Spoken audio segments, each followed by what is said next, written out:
Hello. Oh, we're live. Okay, let's go live at 5. I don't think anybody's here yet.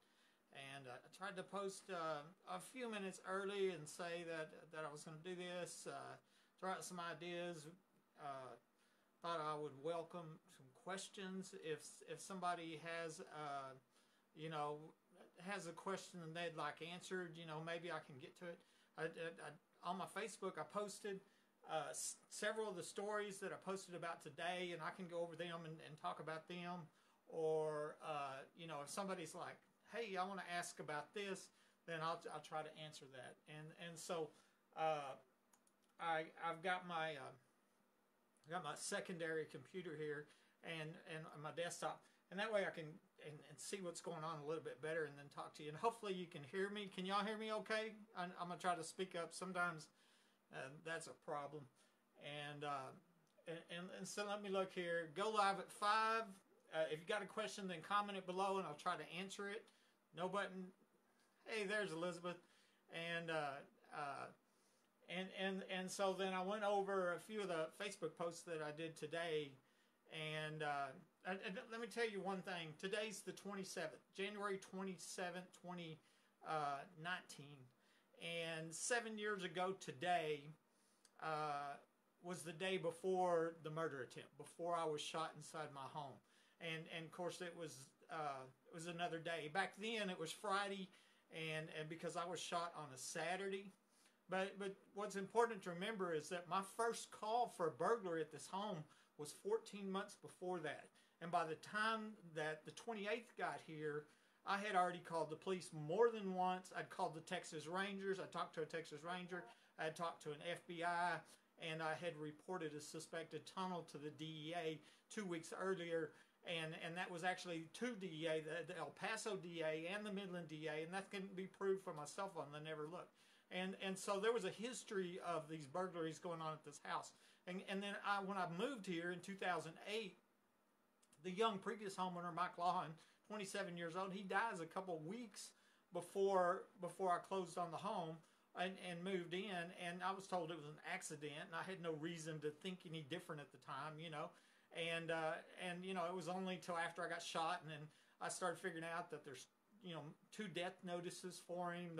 The Odessa American, they reported that he died in Fort Worth on October 14th, 2008. And then 4 days later, they come back and reposted a secondary death notice and said that he died on October, or the same day on the 12th, but he died at his residence. So somebody had to go in there and change that, from Fort Worth to the residence. And there obviously was a reason, right? Because that didn't accidentally happen. Somebody on purpose went and changed the location of death for the previous homeowner, Mike Lawhan. And I think the reason is because Mike did die here. And the reason I say that is because the neighbor at the time lived directly across the street. Marilyn DeLuigi was her name. Told me 2 different times that Mike died in this house. And one time she looked at me and she said, I should know, right?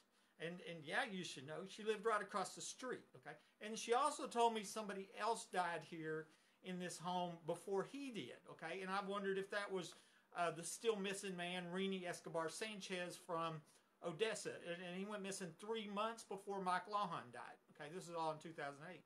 And then another guy was I didn't even know him. He's a guy here from Midland named Aaron Packelhofer, and he was a friend of a friend. And there was a conversation on Facebook one day, and he says that he asked me if I knew the names of the 4 people who had been murdered, died in my house. Like 4 people, I had Marilyn tell me that Mike Lawhan died here, and she said somebody else died here. But officially, Mike died in Fort Worth, okay? And he's saying there's 4 people. And so I posted about that recently, trying to think, well, who are these 4 people? Who could be these 4 people that were murdered? And that's how he put it, murdered/died, okay? And so I'm thinking, of course, Mike Lawhan's one of them. That makes sense, I think there's evidence that, especially after me being shot here, And then possibly Rini Escobar Sanchez. That's another story. He went missing 3 months before, still missing. Okay, and then I'm trying to think who else have I guessed. There's a young girl that was murdered at the 2010 oil show party. Okay, And at the time, I was dating a woman that worked in my building at Clay Desta. And during that week of that oil show, so these guys approached her, and they basically told her, they didn't ask her, they told her she was going to be working. And what that meant was prostitution, okay? I'll never forget when she left my house on Sunday night with these tears in her eyes. She was scared to death, okay? And I think she knew what was going on. And so this week happened, this oil show week, and we worked in the same building, and she'd come by here before work, and then after get off work, she'd come by here. And then leave here, and she'd go to wherever that party was. Well, we talk on the phone, okay? And so we're on the phone after she left my house, and 5 minutes later, she's at the location of the oil show party. I believe it's in the underground facility that Rhonda Denman Rogers said was a half block from my home, okay? Another woman called me on the phone. I secretly recorded it, told me that there was 4 3-bedroom homes, 25 foot deep, each costing over $1 million each, okay? And I've even suspected maybe one of those was under my home, okay? And maybe it's a mirror. This is a 3-bedroom home, so maybe it's a 3-bedroom home that's 25 foot below this home. You know, that's just what, I've documented. I secretly recorded her saying it.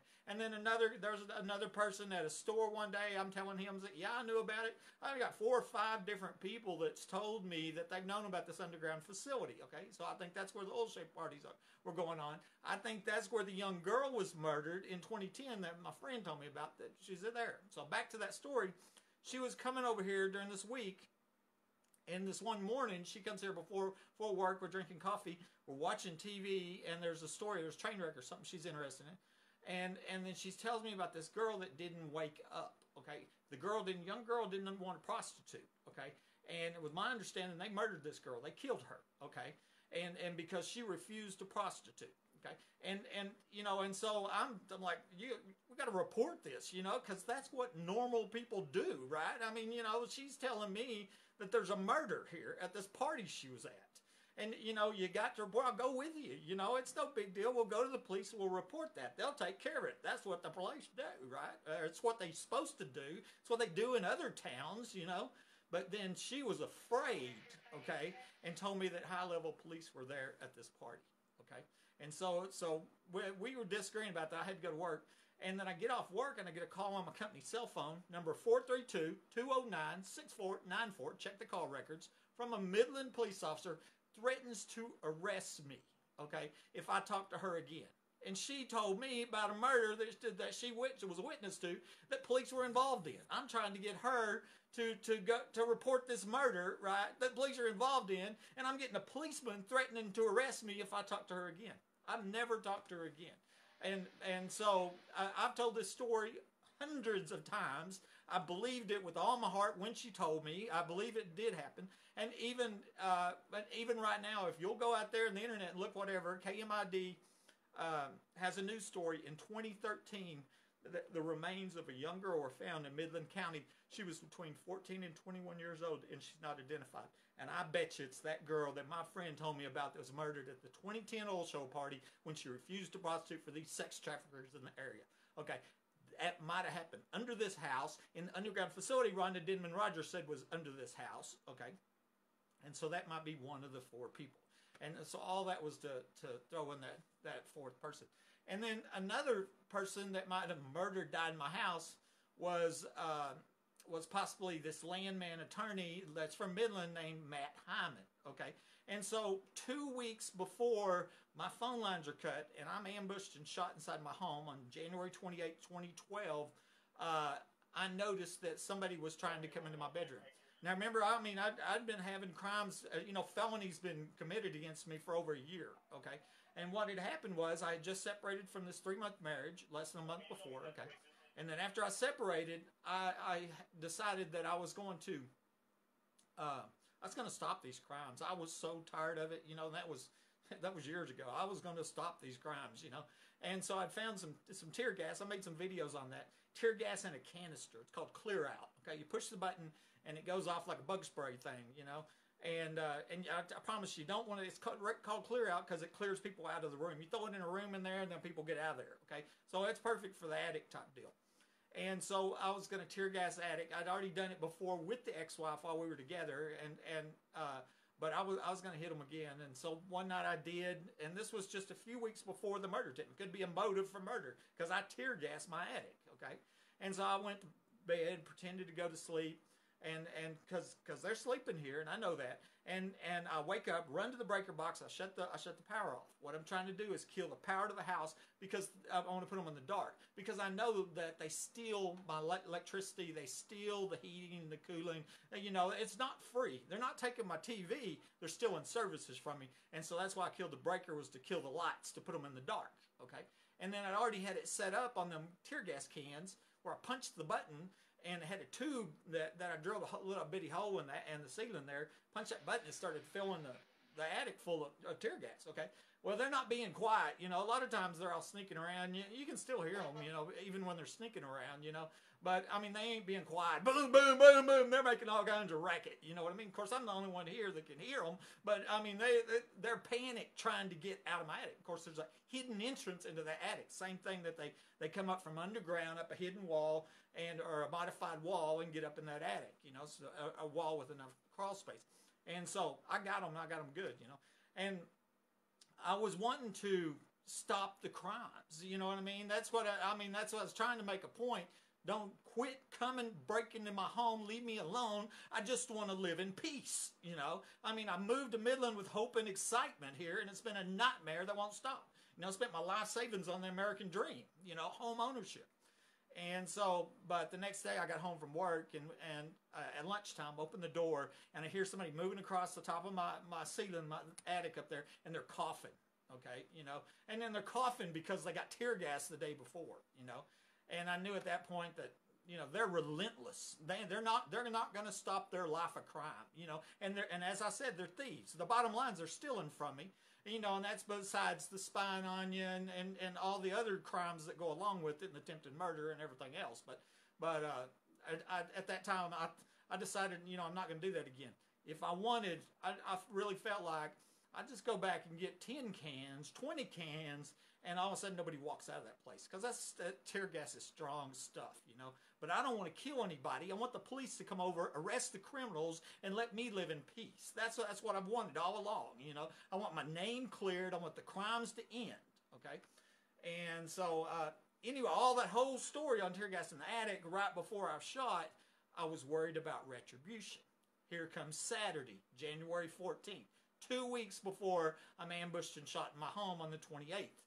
I recognize somebody's coming in my bedroom door, okay? Saturday, it's a Saturday, okay? I quickly get over there and secure my door, okay? Get the door shut.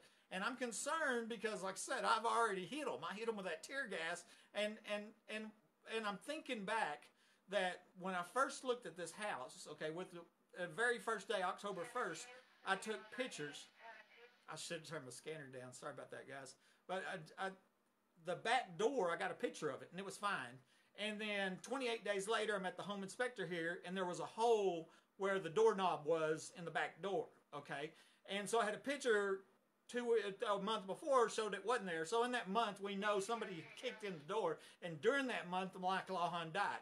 And as far as I'm concerned, his killers kicked in the door, and then they took him down, they injected him with dope or whatever, took him to Fort Worth, sold the house to the next sucker, right? That's me, right? And here 2 years later, then I figured out they got it rigged for the racketeering, their sex trafficking, and the truckers, the child sex trafficking, and all that. And I call the DEA. They set me up. They're going to kill me, call it, make it look like a murder attempt.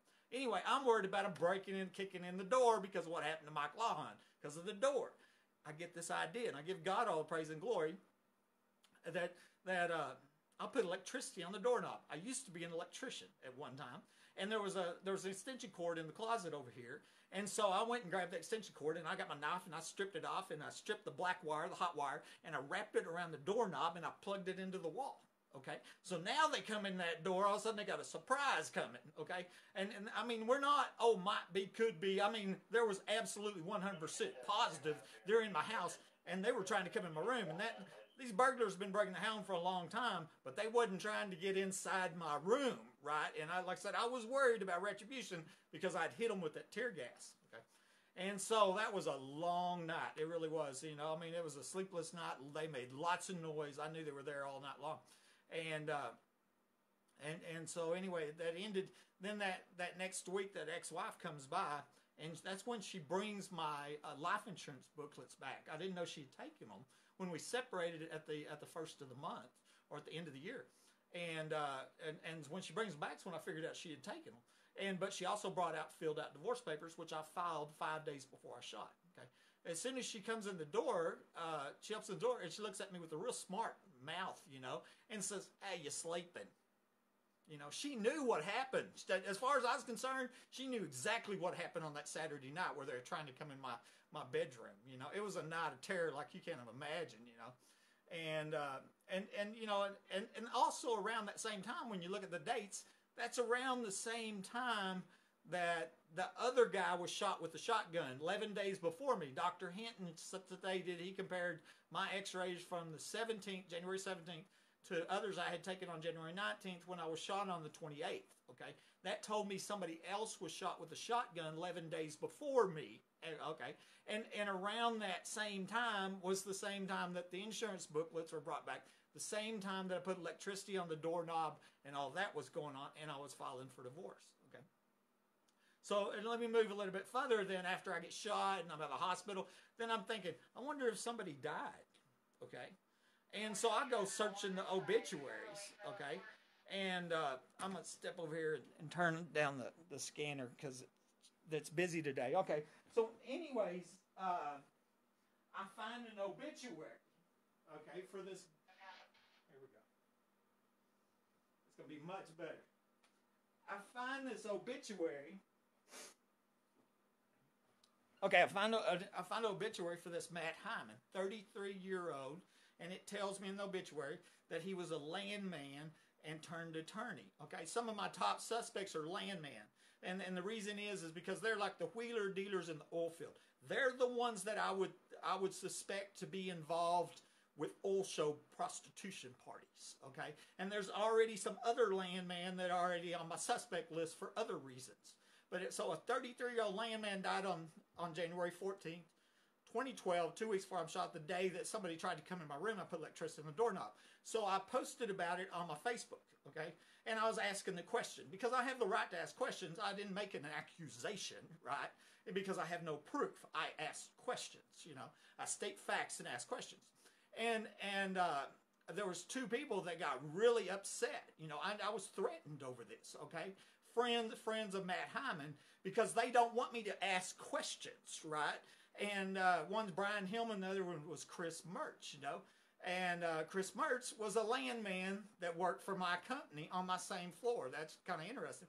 And then Brian Hillman, he contacts me on private messenger, and I have that. I posted that message all before, and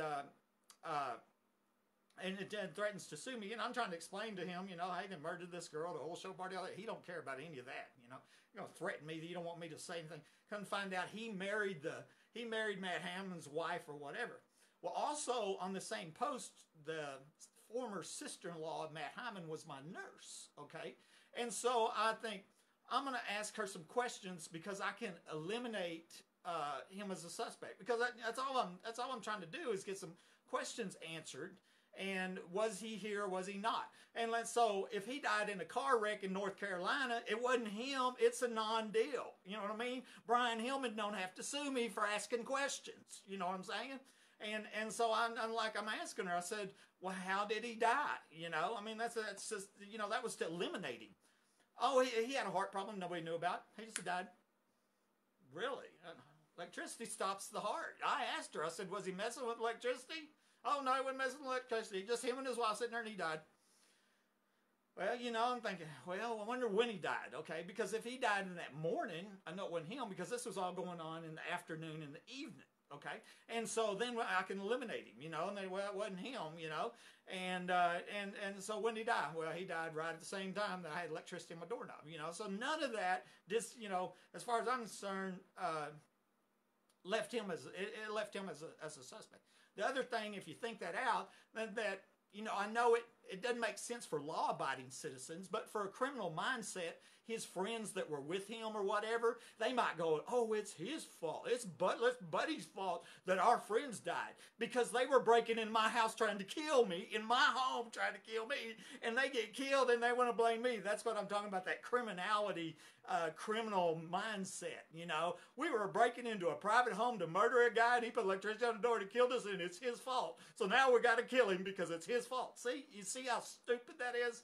You know, they're breaking into my home because what the real truth is, and they know it and I know it, you know, and I ain't saying this was Brian or Chris. I'm just saying the people that were with whoever was here, if somebody got killed, whatever, if they were here with their friend Matt Hyman and he died, they could be charged in his murder. The last person to get charged in that right there would be the homeowner that built a safe room to try to save his life, you know, and very possibly the people that killed me probably killed Mike Lawhon. You know what I mean? And that's probably a death penalty case. You know, a lot of this is probably a death penalty case. And so there's the other person, maybe Aaron Packelhofer that said, asked me if I knew the 4 names. Well, that maybe was the 4. There was the girl at the old show party, Matt Hyman, Rene Escobar Sanchez, and Mike Lawhon, the previous homeowner.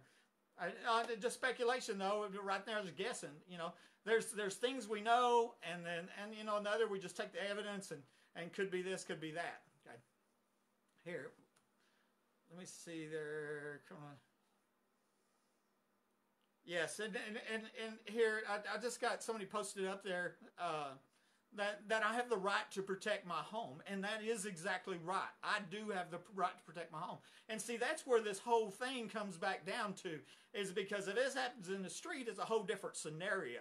But you do it, you come to my home, and all of a sudden it become a capital crime. And I've explained that before. It's like, why do you call this a capital crime? And I said, because it was done during the commission of a felony. The felony was a burglary of a habitation. Okay, I posted the laws up there, and I think that I think the police that sneaked into my house to steal the evidence, they knew that. That's why they come in to steal the evidence. Because when I was at the hospital, okay, the nurse documents me telling Rosa Rodriguez, proof is at my house. That's what I told her. It was a voice recorder recording burglar alarms going off. What does that prove? It proves I was under a home invasion. It proves there was a burglary in progress. It proves there was a felony in commission. It proves that this was a capital crime. It makes this a life sentence. Okay? If I died, it would be a death penalty. If that shot was a fraction of an inch over, these people would be looking at the death penalty. And it's not just the guy that pointed the gun at me and pulled the trigger. It's everybody that was with him and all the ones that went in and tried to cover it up,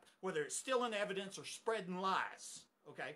I mean, if you know about it, then you need to report it, because you can come back later and they can get you, because there is no statute of limitations. It's very serious. This is what Charles Manson and his gang did. They broke into homes and they killed innocent people. That's what these people did, except Charles Manson didn't have the secret police to help him, okay? And they sure didn't have doctors to maim and mutilate and cut people up into pieces. And so, and any more questions on that?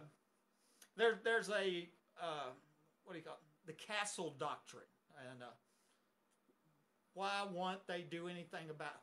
Why won't they do anything about it? That's $1 million question, Anna. You know, and you know, we can speculate, right? We can guess is that there's one bribes going on. I think there's probably bribes going on. There's some wealthy people involved. I was told there's $1 million underground facility, okay? Here's what I think the biggest deal is. A couple weeks after I got out of the hospital, the ex-wife comes by my house, and she says, you don't know how many lives you ruined with your idiocy. I was home minding my own business, right? You know, here I'm ruining lives by staying home and minding my own business by reporting crime to law enforcement. And, you know, I mean, you know, how did I ruin lives? I didn't ruin anybody's life. Anybody's life ruins mine. And it's the people that come to my home with guns and murderous intent. But let's break down what she said. You don't know how many lives you ruin. That means a lot of people involved. Well, how can a lot of people involved? There's a lot of people here, okay? They were in the underground facility, okay? And so, I mean, that's what it's saying there. In so many words, she told me there was a lot of people in the underground facility on the night that I shot, where they have I believe they have the oil show parties, where I think the girl was murdered at in 2010, okay? And so what were they doing? And they're going to have their lives ruined. Well, that told me that they were doing something bad there. Maybe it's a swingers party. I don't know. That was a guess, you know. And actually, there's a woman I recorded on the phone said they were having pedophile parties there. And then that's not Buddy saying that. I got that recorded. She told me that on the phone. They're having sex with children, okay? And so that's a real possibility. But I think probably some of these people there were important people, okay? And so your question, and that's where we're at, is why won't they do anything about it? It's because they were important people. Because it's like somebody has decided to destroy the life of an innocent crime victim, then hold the guilty, you know, accountable. And that's what it's like, okay? And let me tell you what I posted today. This is a good story today.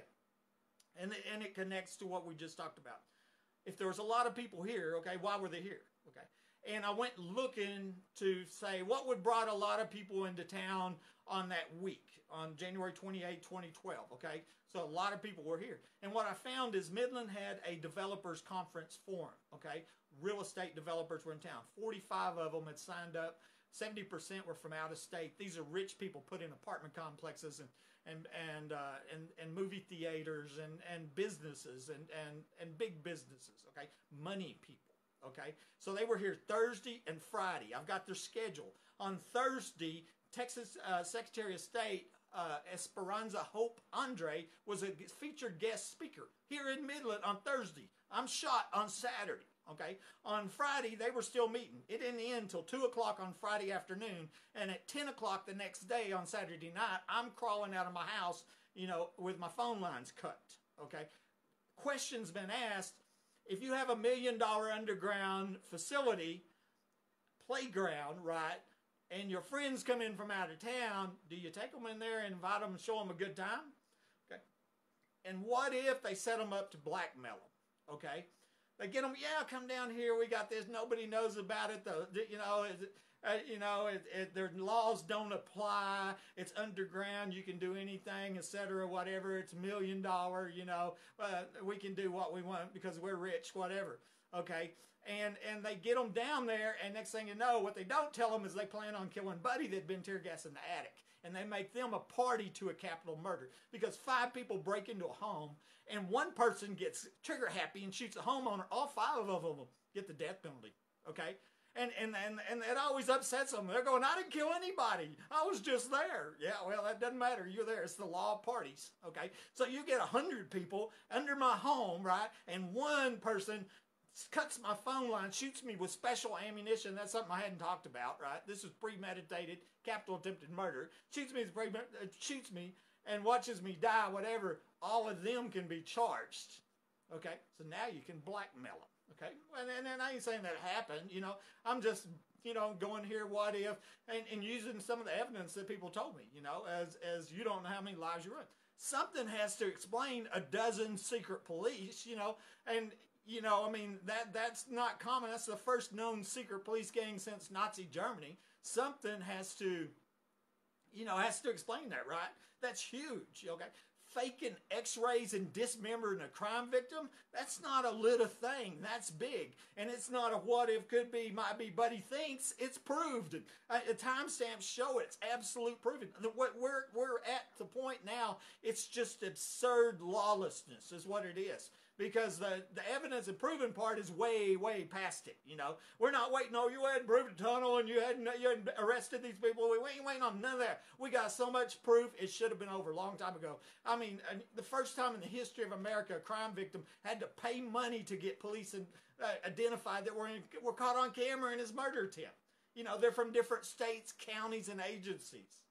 Amazing. What's going on is amazing. Well, and anybody got any other questions here we throw out there?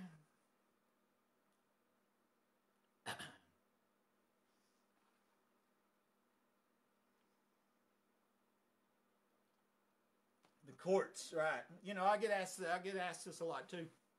On, you know, why don't you file a civil case? You know, because all the normal thing, and this kind of reminds me of like right when I first got to the hospital, I wrote the chief of police, Robinson, at the time. And I'd found evidence, and I was trying to be nice, you know, because I thought he was a decent human being at the time, you know. And I would never even guessed he was involved in capital crimes against innocent people, you know. And you know, and after about the 5th time I emailed him and he didn't reply, and I'm sending him all this evidence, I'm like, I got options. All I got to do is go to the press or, you know, get a lawyer, right? You know, and I bet he laughed at that, you know, because he knew the truth. The truth is, you go to the press and you see what happens.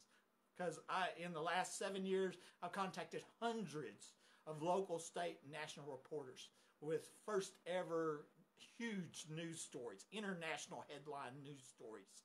And somebody censored this story so they can murder one homeowner after another, okay? And so, and I think he knew that. And then I've also had my dealings with the court too, you know what I mean? I got that protective order filed on me by the ex-wife that I hadn't seen or talked to in a year and a half, and she lived 100 miles away. That's absurd, is what that is. And she's alleged to be involved in the murder attempt on my life, okay? And I got the protective order, you know, and here I'm a 28-year company man, never had a felony, and what did I do? I was reporting crime to law enforcement, you know? It's backwards is what it is. And so, yeah, that's the problem. That's the reason I haven't. But what I've been pushing is I've known for a long time, one news story, you take one news story take the pictures of the secret police that are time-stamped, and take the police reports, okay, that shows they wasn't here, okay, and the evidence shows they stole evidence, okay, and you warn the public, okay, like the press is supposed to do, okay, just warn the public, and all of a sudden, heads would roll, okay, they would never sneak into another home or help murder another citizen, okay, and if that would have happened, Sandra Simpson would be alive, and if y'all don't know who Sandra Simpson is, she was the wife of Chad Simpson. He was one of the secret police. He murdered her in December of 2014, okay, and interestingly, 2 days before Chad murdered Sandra and killed himself, okay, I posted a story on my Facebook called Rape and Murder.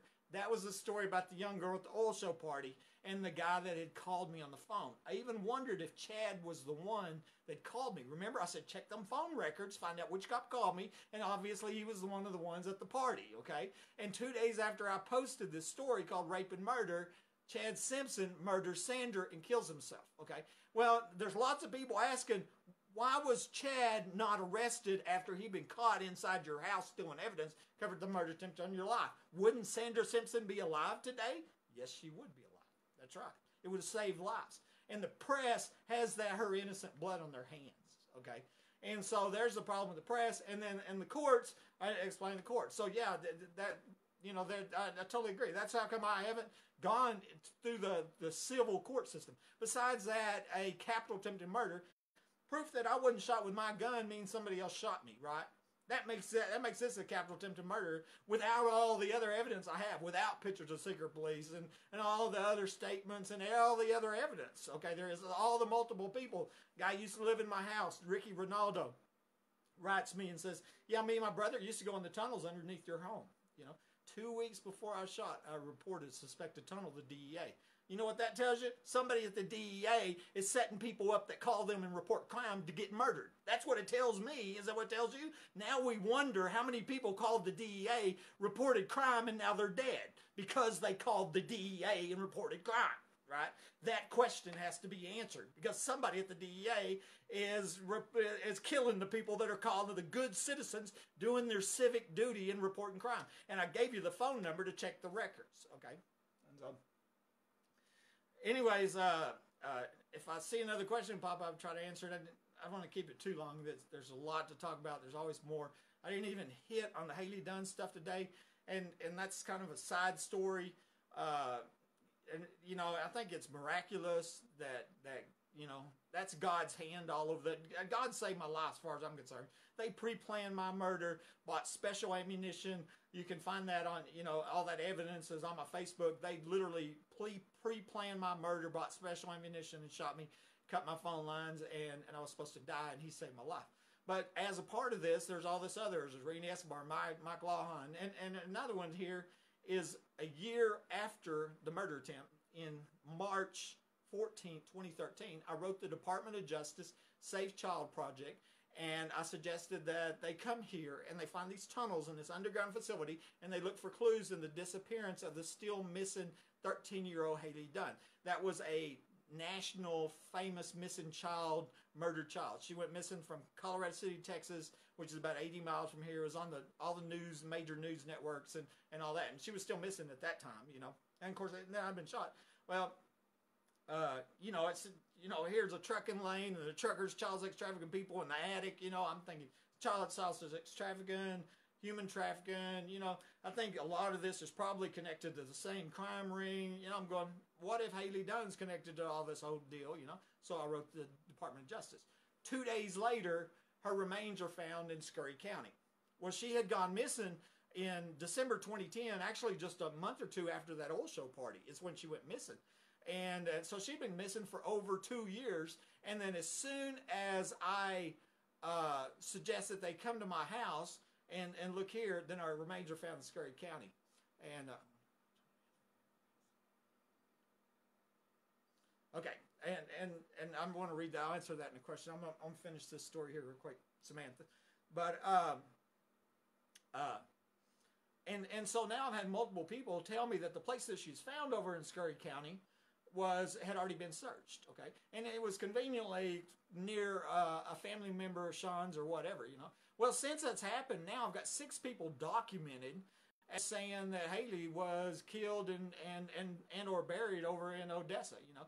And this is not Buddy saying somebody said, you know, none of this is Buddy said so-and-so said. All of this is I either took a screenshot of them saying it, which, you know, that can go back and be verified, go to Facebook, you know, I mean, it's a fact, it happened, or it's a recorded conversation phone call, you know, I mean, I got 6 people saying this, that she was murdered and buried over here in Odessa, and gang members involved, all this other evidence, but her remains are found in Scurry County 2 days after I contacted the Department of Justice, okay? Okay, and so, one question at a time here. Tunnels, okay, yeah, okay, here's one thing, and I've got some videos on this. People ask me, why don't you start digging, right? Okay, one, I've already proved a murder attempt. This is not a capital attempted tunnel case. This is a capital attempted murder case, okay? And I've got pictures of the criminals caught on camera, and it took me 6 years. I had to pay to get them identified. Okay, I got ballistic evidence, I got evidence of fake, I got all kinds of evidence, okay? And so we don't even have an evidence problem. I got multiple people documented telling me there's underground facility tunnels. I've got that's not Buddy said so-and-so said, that's print screens, that's recorded phone calls, okay? And so I got plenty of evidence here, okay? What I don't try to do is go apprehend armed and dangerous criminals. These killers shot me while I wasn't looking and used a dozen dirty cops to come over to cover up my murder attempt and make their friend rich. You can't get any more dangerous than it is right now, okay? And so law enforcement has to arrest them, okay? There's no doubt, and there should be no doubt in anybody's mind that the tunnels exist with that much evidence, or even the underground facilities that exist, you know. I did a video today that shows some of the evidence that people have stated. Where would the underground facility be? I've talked about some of it. One person said there's 4 underground homes here, right? Bunkers, etc. I showed on this video, and you ought to go to my Facebook today. I've got that. And actually, if you look, there's a go live at 5. Under that, I put about 4 or 5 links to different Facebook posts from today. And this one is who was with the murder party on that video. Go watch that video, because what it's going to show you is that what looks like there out of the back of Home Depot, it looks like the ground's been cut and there was a tunnel put there. It's aimed directly at my house. Okay. I was at Home Depot one day and I was talking to a clerk, and I said, I was telling the whole story, and she's just out of the blue, she says, if you ever see a lot of cars in the parking lot late at night, it's because we're stalking. Well, I hadn't seen, I can't see on the other side of the building, and I hadn't even thought about that, but then I thought, oh, that's interesting, because I had been told in so many words a lot of people were here. If a lot of people are here, they got to park somewhere. Well, where would they park, right? Well, maybe they're parking that Home Depot parking lot. Maybe they were going underground somewhere over there on the other side of that building, or in that building, right? And that where that ditch is cut, it looks like it's going directly at my house. Maybe there's a tunnel that's coming to my house there, you know. And so that there's a video today that shows the pictures of that, and so there's there's a few other locations that are where I pointed out. There's the side by side manholes. They're on the other side of the wall of the trucking lane behind my house, and I used to literally see. I've made videos on this before. I see cars. You can hear them. There's an 8-foot wall, so you can't see over there, but you see the lights at nighttime, and you can hear them. And they'd stop right there where the manholes were. Okay, and then you'd hear the doors open, shut, whatever. People get out, and then they drive off. Okay, they're either picking somebody up or they're dropping them off right there where them two side by side manholes are. That's pretty much stop after that live tree was taken out. And I have them, and I can post more of them pictures again today, but you go to Google Earth and you look at the pictures and you can date it and you can see when they took that live tree out next to the two side-by-side manholes. And one of the manholes, the lid was off for a couple years, okay? And I took a picture of it and emailed it to Chief Police Price Robinson in 2012. And, you know, a Freedom Information Act request could verify that he got that because I sent it to him. And it's on my Facebook, that picture. The lid is off of that manhole. And the other thing is, why you got two manholes side by side, why would you do that? They're both going to the ground, right? And I think one of them was connected up to pipe going over to my house, okay? I have a very old satellite picture that shows what looks like a ditch was cut in my backyard. It's one of the oldest pictures I got. It's a black and white picture, okay? And if you project where that ditch out, it goes directly to where that west manhole was, the one that had the lid off, okay? And you project it coming this way, and it goes to the corner of my house, and there's some buried cinder blocks that are real weird. It's still there right now. And I've made videos about that. I've got a video called Human Trafficking Tunnel, multiple videos different ones I've made showing the side-by-side manholes, showing the tree, showing the time frame that tree was taken out. Because it seems like a cover-up was going on in that late 2014, 2015, early 2016 time frame, okay? And that's when that tree was taken out, live tree, which was next to side-by-side manholes. And also in that same area is a coax cable that comes down from the telephone pole from Suddenlink. So that's cable, TV, internet. And it goes underground into a pipe. To this day, nobody knows where it goes, okay? The ones over the houses that feed the cable that goes to the houses, they go all above ground. So we know it don't go to the houses, okay? And I called Suddenlink, and they said it goes to Home Depot. Well, I get a hold of Home Depot, and their management and IT, I went up several levels. They guaranteed me they don't have Suddenlink going in their building. They have Home Depot TV network or whatever. And so it doesn't go to Home Depot. It don't go to the houses. It goes underground right there where them two, where that missing tree's at and where them two side-by-side manholes is. And I'm thinking that tunnel pipe was put in from there over to my house, and then this house was modified where they get up in the attic, and they're literally running like a truck stop, okay? 24/7 sex trafficking, you know, and lot lizards or whatever. Because back before the tree was taken out and all that, them trucks were showing up 24/7. The store it wasn't manned at night. And I mean, the holidays, nighttime, middle of the night, you know, trucks come, stay a little bit, leave. Come, stay a little bit, leave. And they wasn't unloading any freight, you know. And they wasn't parking by the loading doors, you know.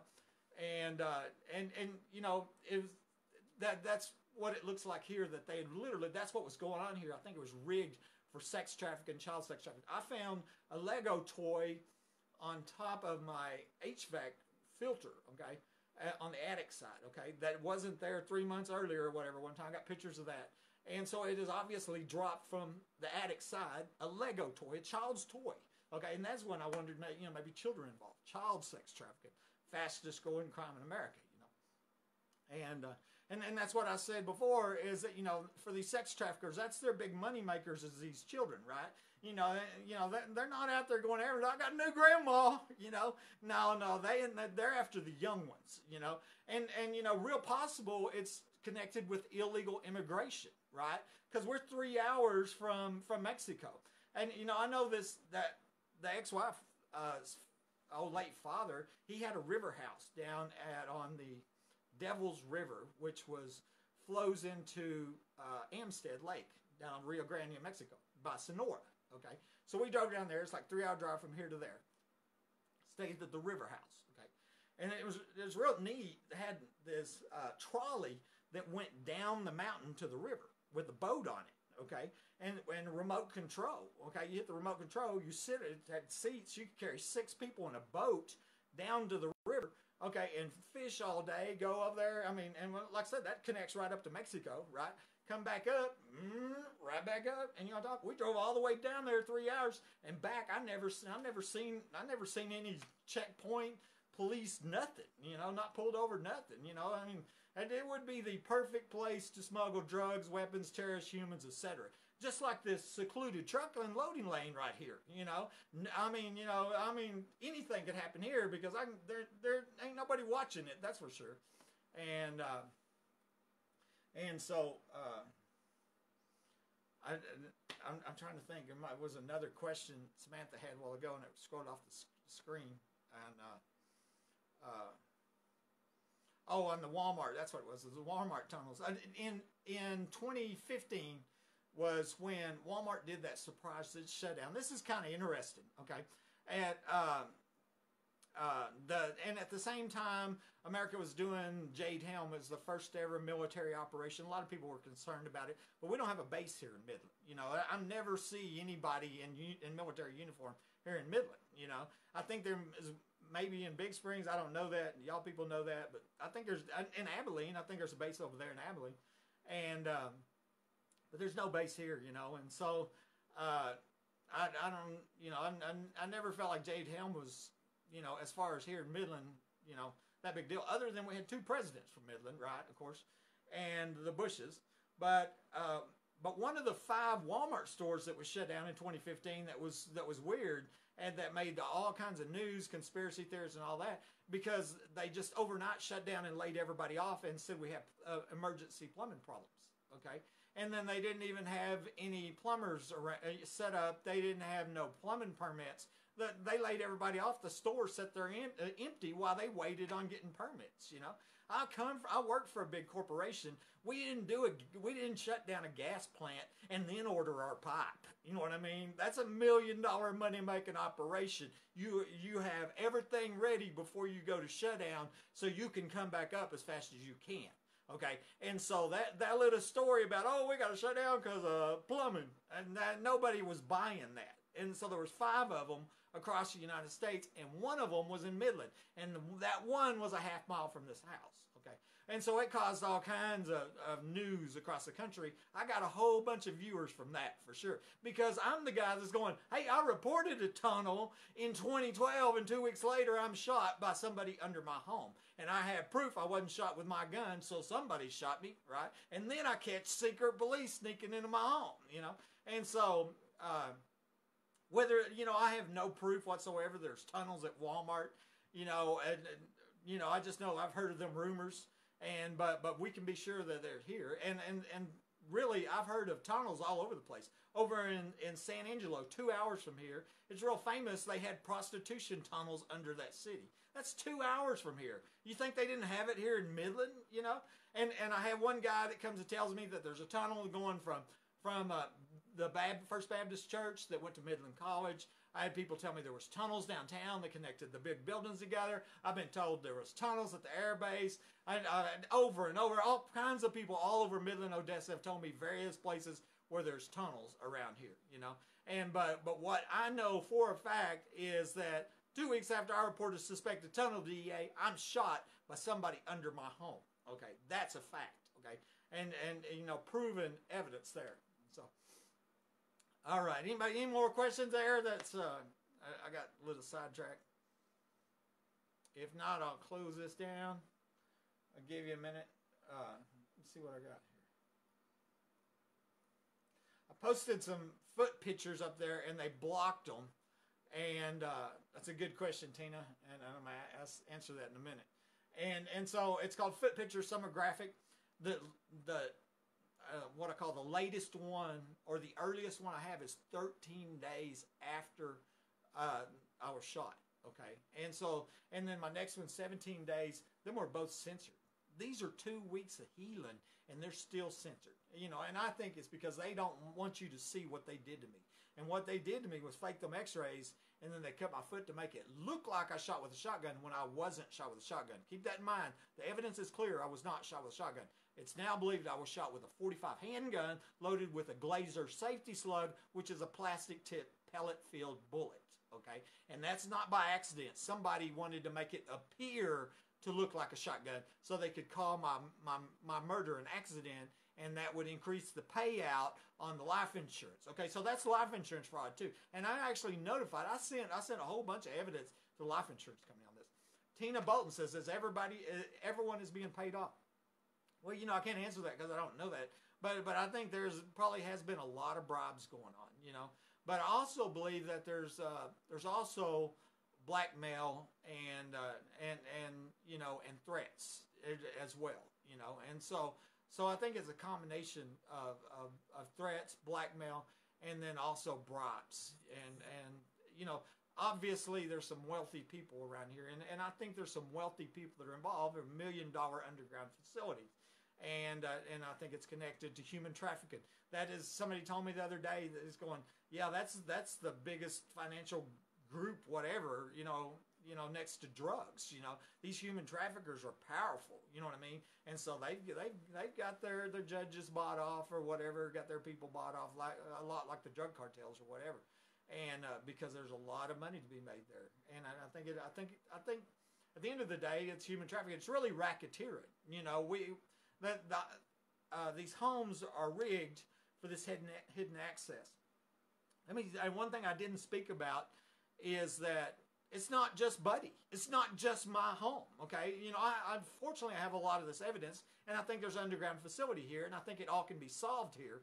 But I've got a police scanner, and I've recorded a half dozen calls of other homeowners in the area reporting somebody in their attic, okay? I've had more people than that write me in this area and tell me that people are getting the attic. And these are, you know, good, hard-working people. I mean, they know, you know, they're not crazy, you know, or whatever. These people know somebody's breaking their house and getting their attic. And then I had people across the nation, because I get on YouTube, whatever. So I've had people in California, in Alabama, and in Colorado, different parts in Texas, and Oregon and other states. When one guy, Phil, in Oregon, writes me and says, we became alarmed when our kids started telling us they were seeing somebody in their rooms, you know. And he said, and then he found this 26-inch crawl space behind a wall, a hidden crawl space behind a wall. And that's what's happening, is a hidden crawl space, so you can go under a house and come up. And you know, the thing about getting in the attic is, it's not the greatest place to stay, okay, but it beats a bush, okay, and it's free, okay. And so as long as you're still in the heating and cooling, that's real nice, you know what I mean? It's like a little motel room.